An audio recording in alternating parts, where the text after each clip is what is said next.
o padre Otávio Juliano vai me pôr no bolso. Como o menino fala bem, nossa, se expressa muito bem. Mas aqui é que está a questão, veja, eu disse justamente o fato de estar entre os dois moralistas, pelo fato de muitas pessoas, como o Frei falou, já virem com respostas prontas e usarem justamente esse argumento, não é? Ou seja, aqui a igreja vem com um discurso moralizante e justamente para, de certa maneira, encobrir os crimes e os pecados de alguns padres, né? Não se pode generalizar, e você sabe bem disso, mas encobrir os pecados de alguns padres.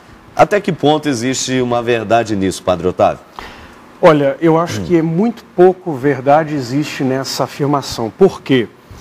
O Frei Moser sabe, na matéria que eu leciono na PUC Minas, que é a moral fundamental, parte da ementa aqui na nossa Universidade Católica tem a leitura e o estudo da história da teologia moral como parte integrante dessa ementa. E nós vamos ver que antes do Vaticano II, a noção que se tinha da igreja é ela que era uma sociedade perfeita. Então a pregação moralizante, de certo modo, é fruto de uma época, a época onde a igreja não admitia questionamento sobre a sua moral. Não é? Depende-se também da formação que a igreja ofereceu ao seu clero, de como colocar essa verdade moral, a formação que as pessoas receberam, não é? E uma estrutura eclesial onde esse modelo de igreja é corresponsável por isso. Se uma igreja é dona da verdade, a sua pregação reflete. Contudo, achei muito interessante a colocação do Frei Moser quando fez, a partir do exemplo que deu na visita a Santa Catarina e a Petrópolis, e o que eu percebo também nas comunidades onde trabalho e visito, há uma diferença muito grande na receptividade dessa questão da pedofilia e de outros temas morais em relação à Europa e nós aqui da América. A força que a instituição igreja tem na Europa, como poder, é muito grande. Então as pessoas recebem esses escândalos de modo, talvez, eu não diria imaturo, mas diferente.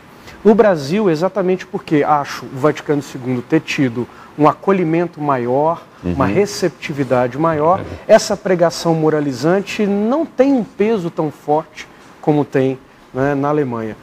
Nós estamos saindo dessa visão jurídico-formal e entrando numa visão mais pastoral. Acredito que no Brasil não vai existir isso. Portanto, o senhor está falando aqui uma coisa muito importante e que você que está nos acompanhando sabe bem disso.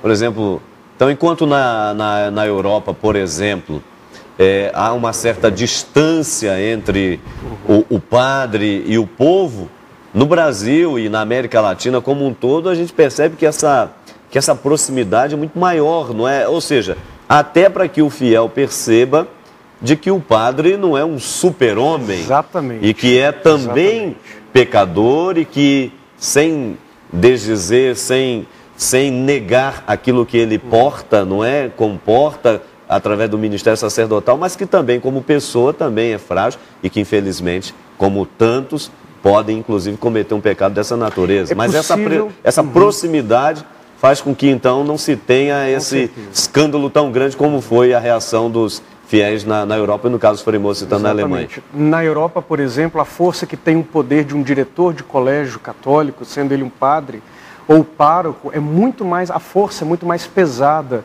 do que se sente aqui no Brasil. Então as pessoas aqui com mais naturalidade compreendem as limitações dos sacerdotes e os problemas que no caso da pedofilia são realmente muito reduzidos, mas outros pecados, outras limitações, outras situações em relação à moral. Aceitar não significa... Aceitar entre aspas.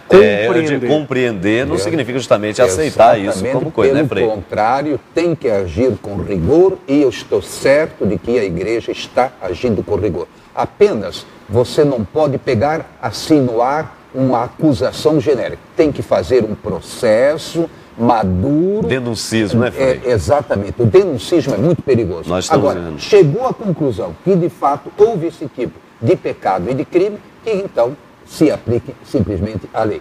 Agora, uma observação sobre o moralista. Né? Veja bem, Jesus Cristo foi antimoralista. Jesus Cristo não chegava lá dando... Ele, pelo contrário, denunciava os moralistas, que eram os fariseus, saduceus, grupos religiosos, rigoristas, apedreja essa mulher. Como é que Jesus, ele anunciava a moral?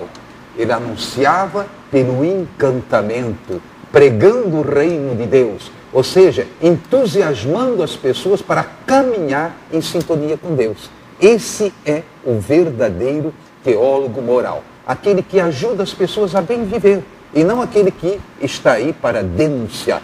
E, sobretudo, nesse contexto, só desculpa uma palavrinha, Sim. É muito interessante, nós já tocamos num outro programa, nós já tocamos nisso. Países anglo-saxões tiveram maior incidência, porque muito rigorismo, esses colégios, esses diretores, né, etc. E, por exemplo, Irlanda, meu Deus, não quer dizer que todo irlandês seja assim, claro, mas havia uma tônica. Ora, isso evidentemente, não é, de alguma forma diz, quando o padre grita alto demais, ele tem telhado de vidro. Não é? Então é melhor a gente falar mansinho, a gente propor o evangelho, abrir caminhos de vida, indiretamente, claro que você sempre vai mostrar o que não corresponde à vontade de Deus, que seria exatamente o pecado, não é? O que não está em sintonia com o reino. Agora, a nossa missão não é de denúncia, a melhor denúncia é um bom anúncio. Um testemunho de vida. Testemunho. Tá certo. Olha, nós vamos para o nosso primeiro intervalo, temos muito que conversar em relação a essa temática tão importante. Hoje aqui, a questão da autoridade moral da igreja. Ela está aí em xeque, ela está caindo, ela continua. O que está por trás disso? É o que nós estamos conversando e você está vendo, não é? Que conversa boa, graças a Deus. Vamos para um rápido intervalo e já já estaremos de volta. Não saia daí.